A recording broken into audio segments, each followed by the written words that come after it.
राधे राधे प्यारे भक्तों, काम सदस्य चैनल में आप सभी का स्वागत है।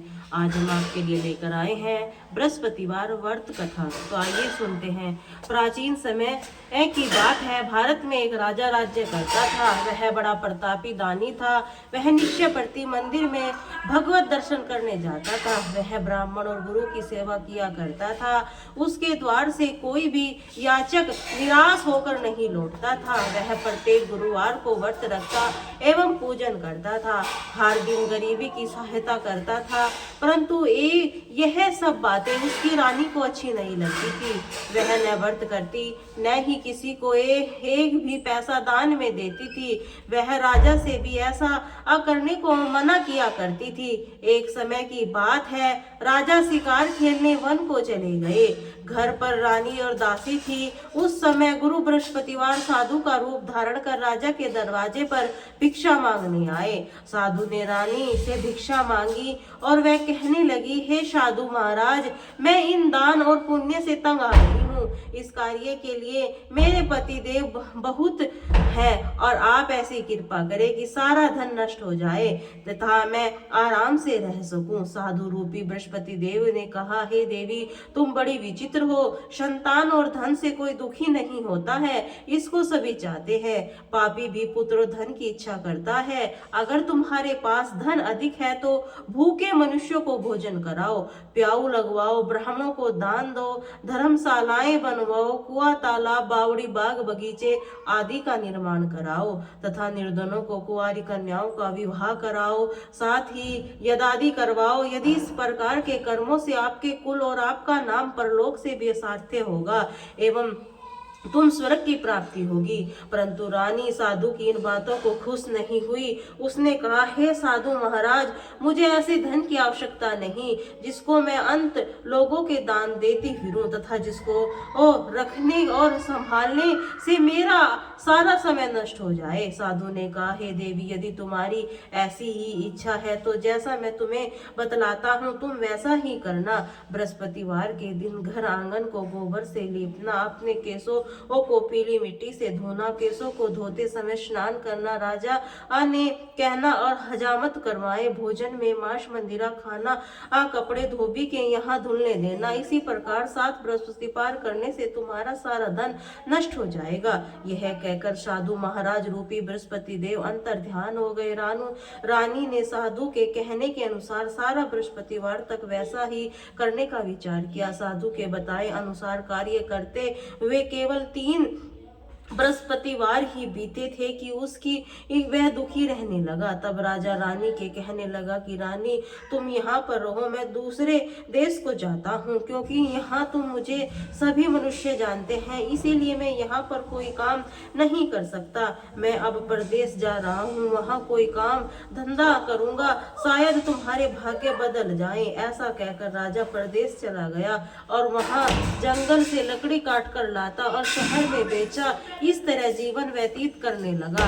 इधर राजा ने बिना रानी और दासियां दुखी रहने लगी। किसी दिन भोजन मिलता और किसी दिन जल पीकर ही रह जाती। एक समय रानी और दासियां को 7 दिन बिना भोजन के व्यतीत करने पड़े तो रानी अपनी दासी से कहा, हे दासी, यहाँ पास ही एक नगर में मेरी बहन रहती है, वह बड़ी धनवान है, तू उसके पास जा और वहां से 5 सेर बेझर मांग कर ले आ, इससे कुछ समय के लिए गुजारा हो जाएगा। दासी रानी की बहन के पास गई। रानी की बहन उस समय पूजा कर रही थी। बृहस्पतिवार का दिन था। रानी की बहन ने कहा, हे रानी, मुझे आपकी बहन ने भेजा है, मुझे 5 सेर बेझर दे दो। रानी ने यह बात अनेक बार कही, परंतु रानी की बहन ने कोई उत्तर नहीं दिया, क्योंकि वह उस समय बृहस्पतिवार की कथा सुन रही थी। जब दासी की रानी की बहन में कोई उत्तर नहीं मिला तो वह बहुत दुखी हुई।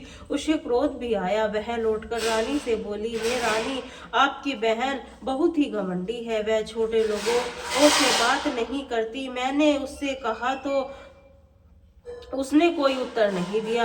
मैं वापस चली आई। रानी बोली, हे दासी, उसमें उसका कोई दोष नहीं है। जब बुरे दिन आते हैं तब कोई सहारा नहीं देता। अच्छे बुरे का पता विपत्ति में ही तो लगता है। जो ईश्वर की इच्छा होगी वही होगा। यह सब हमारे भाग्य का दोष है। उधर रानी की बहन ने सोचा कि मेरी बहन की दासी आई थी, परंतु मैं उससे नहीं बोली, इससे वह बहुत दुखी हुई होगी।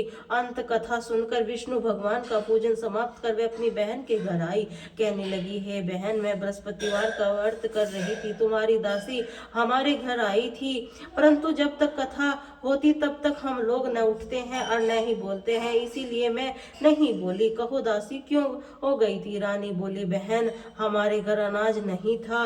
वैसे तुमने कोई बात छिपी नहीं है, इसी कारण मैंने दासी को तुम्हारे पास 5 बेझर लेने के लिए भेजा था। रानी की बहन बोली, बहन देखो, बृहस्पति भगवान सबकी मनोकामना पूर्ण करते हैं। देखो, शायद तुम्हारे घर में भी अनाज रखा हो। यह सुनकर दासी घर के अंदर गई तो वहां उसने एक घड़ा बेजर का भरा मिल गया। उसे बड़ी हैरानी हुई, क्योंकि उसने एक एक बर्तन देख लिया था। उससे बाहर आकर रानी को बताया। दासी अपनी रानी से कहने लगी, हे रानी देखो, वैसे हमको जब अन्न नहीं मिलता तो हम रोज ही व्रत करते हैं। अगर इसमें इस व्रत की विधि और कथा पूछ ली जाए तो उसमें हम भी कर लिया करेंगे।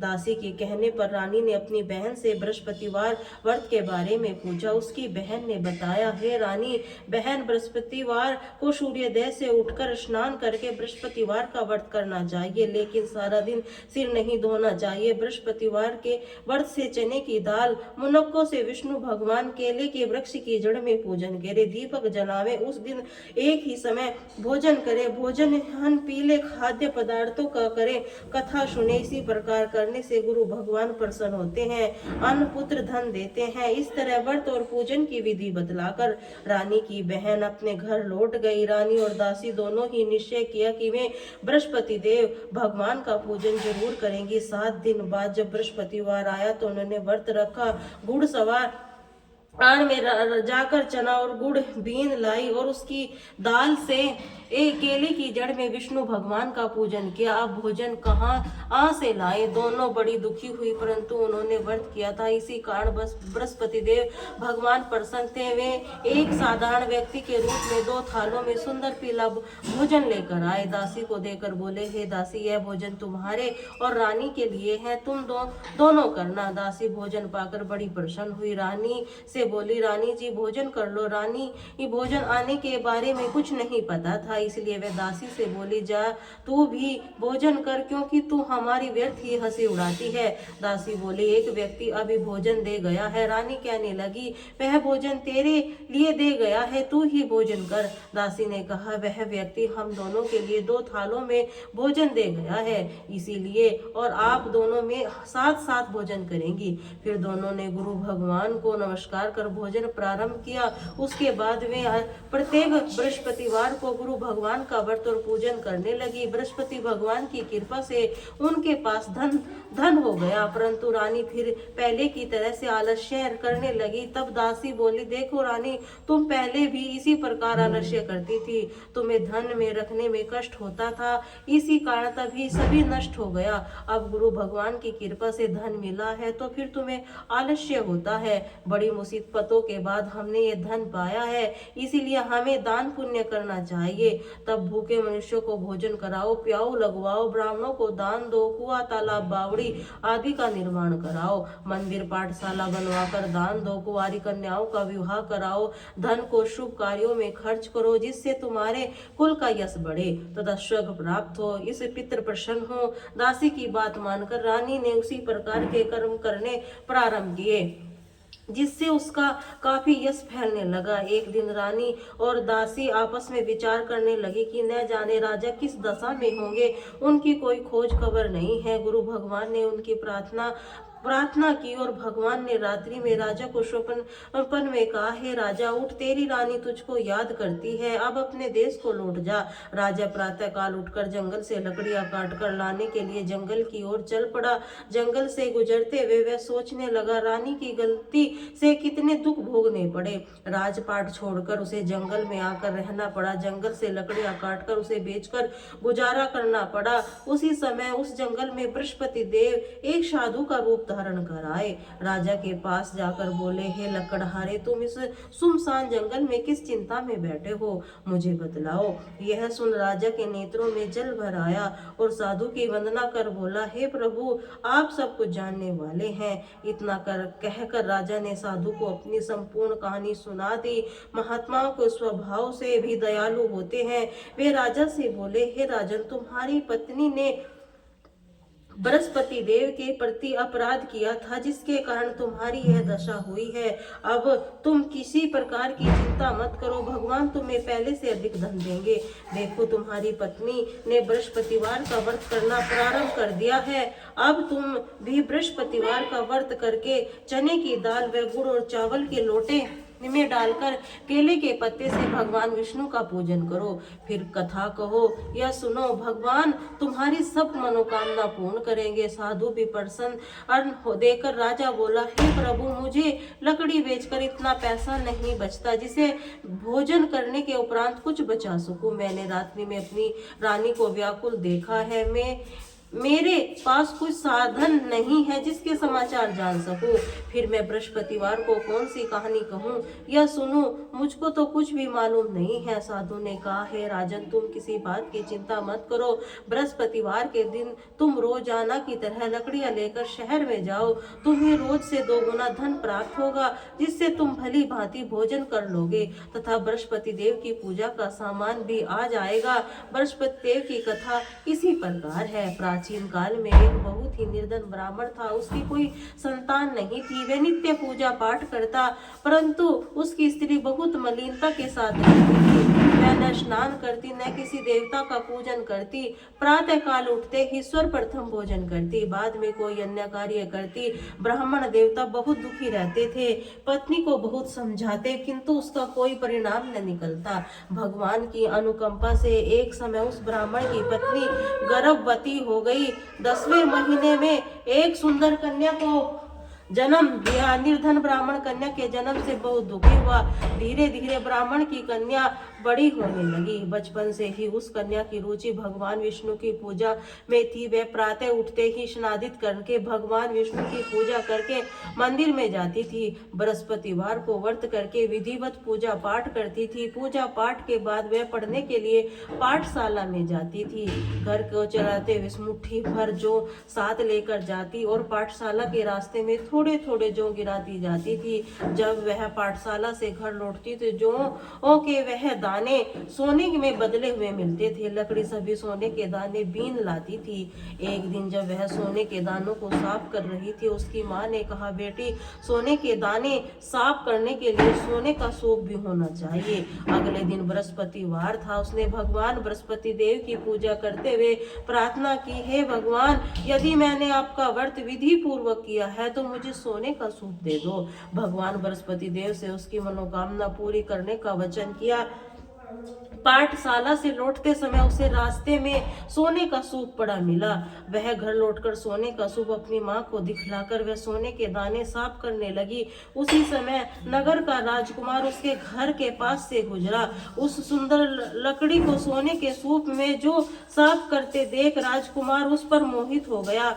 महल में लौटकर राजकुमार ने राजा से उन लकड़ियों के लड़की से विवाह करने की इच्छा प्रकट की। तो राजा ने ब्राह्मण के महल में बुलाकर राजकुमार से उसकी लड़की के विवाह की बात कही। ब्राह्मण तैयार हो गया। धूमधाम से उस लड़की का विवाह राजकुमार से हो गया। दुल्हन बनकर ब्राह्मण की लड़की महल में चली गई। लड़की के चले जाने से ब्राह्मण फिर निर्धन हो गया। उसे कई दिन भोजन नहीं मिलता था। बहुत दुखी होकर ब्राह्मण एक दिन अपनी लड़की के पास गया। अपने पिता को निर्धनता का समाचार सुनकर वह बहुत सा धन देकर पिता को विदा किया। उस धन से ब्राह्मण ने कुछ दिन तो आराम से गुजर गए, लेकिन जल्दी ही वह फिर भूखों मरने की हालत हो गई। ब्राह्मण अपनी लड़की के से धन लेने के लिए फिर महल में पहुंचा। लड़की ने पिता की बुरी हालत देखकर कहा, पिताजी, आखिर आप कब तक मुझसे धन लेकर जीवन यापन करेंगे? आप कोई ऐसा उपाय करे, नहीं करते तो जिससे आपका धन संपत्ति से भर जाए। ब्राह्मण ने कहा, मैंने तेरी माँ को बहुत समझा लिया है, पर उसकी समझ में कुछ नहीं आता। उसका फूड़पड़पन नष्ट हो तो घर की निर्धनता भी दूर हो जाए। तब यह सोचकर लड़की ने पिता से कहा, पिताजी, आप कुछ दिनों के लिए माँ को मेरे पास छोड़ आ जाओ। तब कुछ सोचकर ब्राह्मण अपनी पत्नी लड़की के पास महल में छोड़ आया। लड़की ने अपनी माँ से कहा, माँ, तुम कल प्रातः उठकर स्नादि करके भगवान बृहस्पति देव विष्णु जी की पूजा अवश्य करना। पूजा करने से तुम्हारी निर्धनता अवश्य दूर हो जाएगी। लेकिन उसकी माँ ने उसकी कोई बात न मानी। वह क्रोधित होकर लड़की अपनी माँ से एक कक्ष में बंद कर दिया। सूर्योदय के समय माँ को उठकर जबरदस्ती स्नान कराती, फिर मंदिर में ले जाकर भगवान बृहस्पति देव की पूजा कराई। कुछ दिनों तक ऐसा करने से माँ की बुद्धि में परिवर्तन हुआ। वह स्वयं बृहस्पतिवार का व्रत रखने लगी। उसके व्रत रखने से ब्राह्मण के घर में भगवान विष्णु की अनुकंपा से धन की वर्षा होने लगी। दोनों पति पत्नी धन संपत्ति पाकर आनंद पूर्वक जीवन यापन करते हुए विष्णु धाम को चले गए। लकड़हारा बने राजा के साधु भगवान बृहस्पति देव की कथा सुनकर बृहस्पतिवार का व्रत करके भगवान विष्णु की पूजा कि उस दिन उसने सभी क्लेश दूर हो गए। लेकिन अगले बृहस्पतिवार को कामकाज से अधिक व्यस्त होने के कारण उसने भगवान बृहस्पति देव का व्रत नहीं किया। भगवान बृहस्पति देव लकड़हारे से क्रोधित हो गए। वह उसे भूल की सजा दी। उस दिन नगर में राजा के नगर में घोषणा करके सबको सूचित किया, प्रत्येक नागरिक मेरे महल में भोजन करने आए। जो नहीं आएगा उसे अपराधी मानकर हर भारी दंड दिया जाएगा। लकड़हारा बने राजा के उस सर नगर में राजा की घोषणा तो सुनी, लेकिन जंगल से लकड़ी काट कर लाने में उन्हें बेचने में देर जाने के कारण वह उस समय पर महल में भोजन करने नहीं जा सका। राजा ने सैनिक लकड़हारे को पकड़कर महल में ले गए। राजा ने उसे महल में एक कक्ष में बैठाकर भोजन कराया। उस कक्ष में एक खूंटी पर रानी का सोने का हार लटका था। लकड़हारा अकेला उस कक्ष में भोजन कर रहा था। तभी उसने आश्चर्यजनक घटना घटती देखी। देखते ही देखते वह खूंटी हार को निकल गई। थोड़ी देर बाद राजा ने हार को गायब देखा तो लकड़हारे को कारावास में डलवा दिया। लकड़हारा मन ही मन अपने भाग्य को कोसने लगा। तभी उसे जंगल से मिली साधु की स्मरण आया। थोड़ी देर में भगवान बृहस्पति देव सन्यासी के रूप में उसके सामने प्रकट हुए। कहा, हे लकड़हारे, तूने भगवान बृहस्पति देव की पूजा नहीं की है, इसी कारण तुम्हें कष्ट हुआ है। लेकिन अब चिंता मत करो, बृहस्पति के दिन कारागार के दरवाजे पर तुम्हें कुछ पैसे पड़े हुए मिलेंगे। उन पैसों से भगवान बृहस्पति देव का व्रत करके उनकी पूजा करोगे तो तुम्हारे सब दुख नष्ट हो जाएंगे। बृहस्पति के दिन दरवाजे पर पड़े मिले पैसों से चने और गुड़ मंगवाकर लकड़हारे ने बृहस्पति देव की कथा कही तो बृहस्पति प्रसन्न होकर उस नगर राजा में स्वपन लकड़हारे को कारागार से मुक्त करने को कहा। सुबह राजा अपने कक्ष में आकर देखा तो खूंटी पर रानी का हार टंगा हुआ मिला। राजा ने लकड़हारे को मुक्त कर दिया। उसने धन आभूषण देकर विदा किया। लकड़हारा बना राजा उस नगर में चलकर अपने नगर में पहुंचा तो उस नगर में कुएं, धर्मशाला, बाग बगीचे देखकर बहुत प्रसन्न हुआ।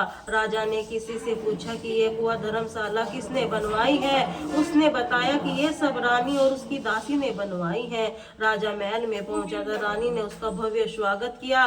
तब राजा ने निश्चय किया कि सप्ताह में एक बार सभी बृहस्पति देव का व्रत और पूजन करते हैं, परंतु मैं प्रतिदिन व्रत किया करूंगा। दिन में 3 बार कथा कहूंगा। अब राजा हर समय दुसाले में चने की दाल बांधे रहता। दिन में 3 बार बृहस्पति देव की कथा कहता। कुछ दिनों के बाद राजा अपनी बहन की याद आई। एक दिन घोड़े पर सवार होकर राजा अपनी बहन से मिलने चल दिया। अभी राजा के नगर के बाहर पहुंचा ही था, उसने कुछ लोगों को एक शव को ले जाते हुए देखा। राजा को स्मरण आया कि आज उसने किसी से बृहस्पतिवार की कथा नहीं सुनाई। राजा ने उन लोगों को रोककर कहा, भाइयों, आप शव को ले जाने से पहले मुझसे बृहस्पतिवार की कथा सुन ले। लोगों ने कहा, राजा पर क्रोधित होते हुए कहा, तुम पागल तो नहीं हो? लेकिन कुछ बड़े बूढ़े लोगों ने कहा, अच्छा भाई साहब, मैं चलते चलते तुम अपनी कथा भी सुना लो। राजा ने चलते चलते आधी कथा ही सुनाई थी। सब हिलने लगा। राजा की पूरी कथा सुनते ही सब उठकर बैठ गया। लोगों को हैरानी से दांतों तले उंगली चबाई। अगले बृहस्पतिवार के दिन भगवान बृहस्पति देव का व्रत करने से, कथा सुनने से निश्चय कर लिया। अब घोड़े पर सवार होकर राजा चलते हुए किसान के पास पहुंचा। किसान अपने खेत में हल चला रहा था। राजा ने कहा, अरे भाई, मुझसे बृहस्पतिवार की कथा सुन लो। किसान झुंझलाकर बोला, अरे भाई, देख नहीं रहे, जितनी देर तक तुम्हारी कथा सुनूंगा उतनी देर में तो पूरे खेत में हल चला लूंगा। राजा निराश होकर चलने लगा।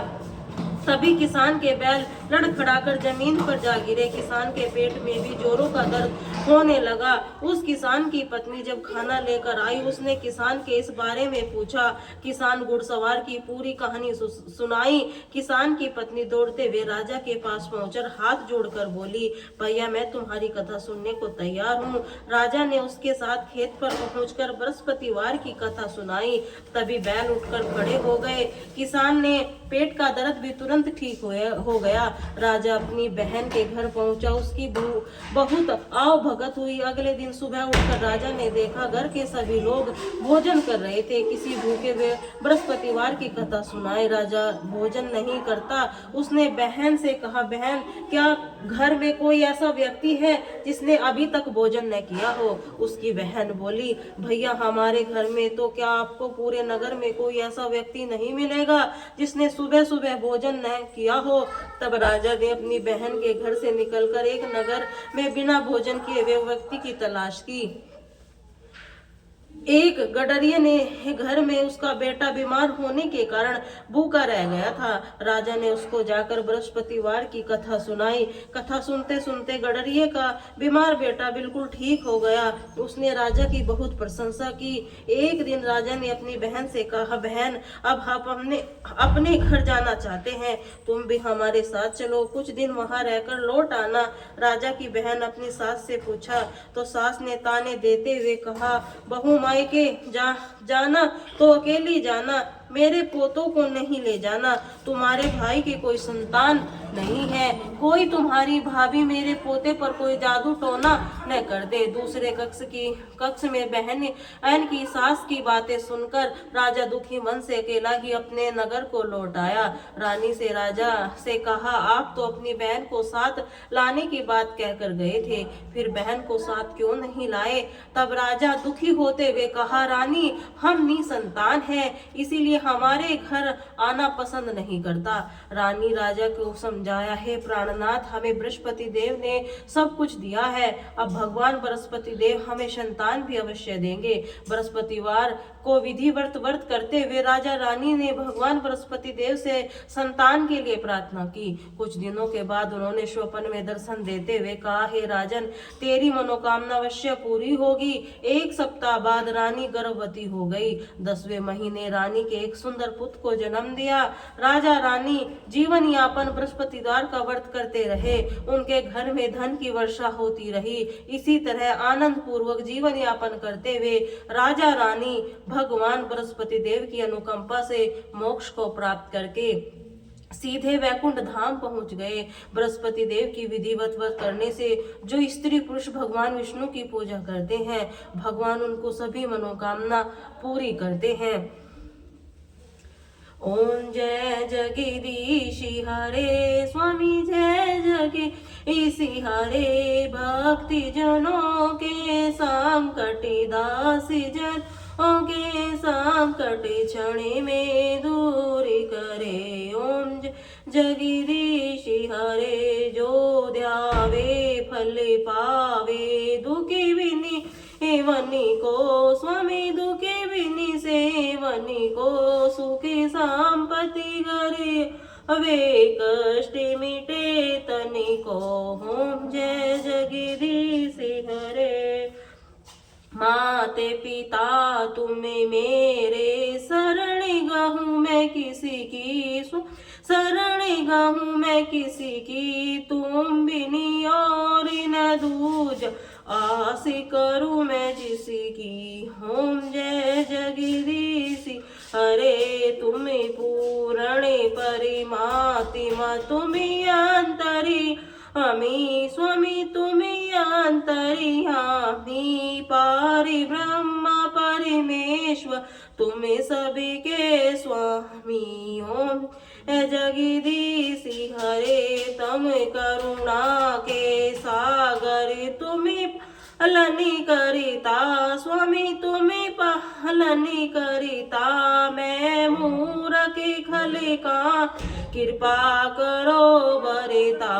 ओम जय जगदीश हरे, तुम्हें हो एक अगोचर, सभी के प्राणिपति स्वामी, सभी के प्राणिपति। किसी विधि मिलूं दया तुमसे मैं कुमिति। ओम जय जगदीश रे, दीन बंधु दुखी हरिता, तुम रक्षक मेरे स्वामी, रक्षक मेरे। करुणा हस्त उठाओ, द्वार पड़ा तेरे। ओ जगदीश हरे, विषय विकार मिटाओ, पापी हरो देवा स्वामी, पापी हरो देवा। श्रद्धा भक्ति बड़ा ओ संतन की सेवा।